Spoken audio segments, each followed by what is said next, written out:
Hey, do you see me there? I'm an athlete and I love playing sports. And how about over there? Just checked out that girl that walked by. She's really good looking. And how about over there? I'm no different from anybody else. Hi, my name's Sean Canepa and I am no different than anybody else.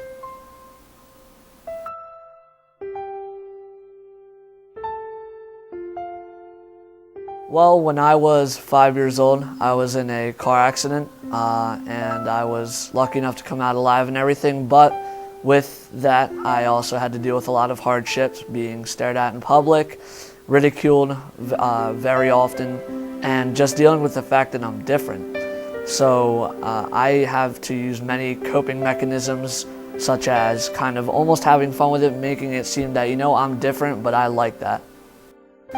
Well, I'll start with what I remember. I do remember that it was a Friday night and that I was at daycare and my dad come pick me up, and I didn't see my dad very often because he always worked between Philadelphia and New York. He was traveling very often.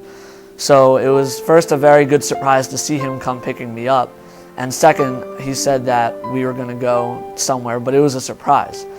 So I didn't know where it was, so I just kind of sat in the car, tried covering my eyes, trying making it the biggest surprise it could be. And we ended up going to Chuck E. Cheese, a nice little place just where we could just have a father-son kind of time. We stayed there till closing and everything. I remember winning a couple prizes and everything. And then it was around closing, I'm guessing it was between 10, 11, around there. And for a 5-year-old, it was kind of late. So I remember sprinting back to the car and basically just racing him there. Of course, he let me win and everything. You don't want to crush the self-esteem of a 5-year-old. But I remember going in the back seat and just laying down because I was exhausted. And then I almost fall asleep basically, and I wake up on my dad's shoulders looking the other way and just seeing a car on fire and not knowing really what it was. I didn't know how it happened. I just saw that. And then I remember going down the hallway, going to the ER, looking around, just having everyone staring at me. Doctors, I didn't know who was there. They were just all looking at me, saying things, and I still, at this point, was very confused, and I didn't know what was happening. So then I, again, come back into consciousness in the ER, screaming at this point because I lost my patience. I didn't know what was happening. I got past the shock phase and I was more in the worried phase, the panic phase, where I just didn't know what was happening. And I remember seeing my dad next to me and yelling for him, trying to reach for him. And then they gave me a shot to then go to sleep, and then came all the operations. I remember that I had probably 7 operations within the first 4 days. And I was having a lot of just hallucinations at the time, and it was just a very dark couple months, because though I remember parts of it now, it almost seems dreamlike, or in that case a nightmare, because you wouldn't want that to happen to you.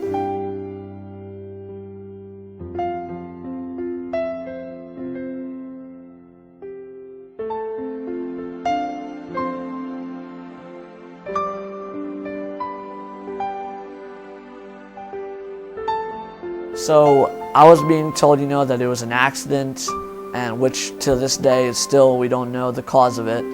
I was being told that my dad was with me, that he was burning everything too, and that he rescued me, which was all true. And then the decision came, the sentence came, and I was told, and it was really shocking. And they just said, it was an accident, it was a mix-up, it'll get cleared up eventually. 1 year passed, another year passed, and just years kept going. Until where I started becoming, between maybe 12, 13, early teenager, they were telling me that his sentence, this time they were saying he'll get out, before they were saying he'll get out soon. This time they're saying it may be longer than we believed, because things were being, very mixed up. It was a complicated situation, and we're trying as hard as we can really to get him out. He was my dad. He and my mom were really at the only ones that mattered in my life.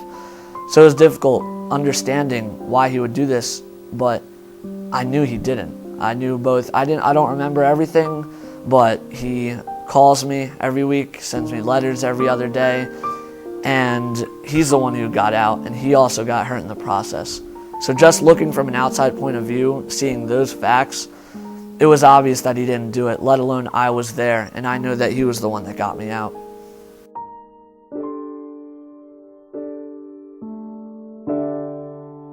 There isn't a day that goes by where I wonder if I would have been, that good-looking kid, or if I wonder if I would have just, been unattractive whatsoever. It's just one of those mysteries that I really just would love to know.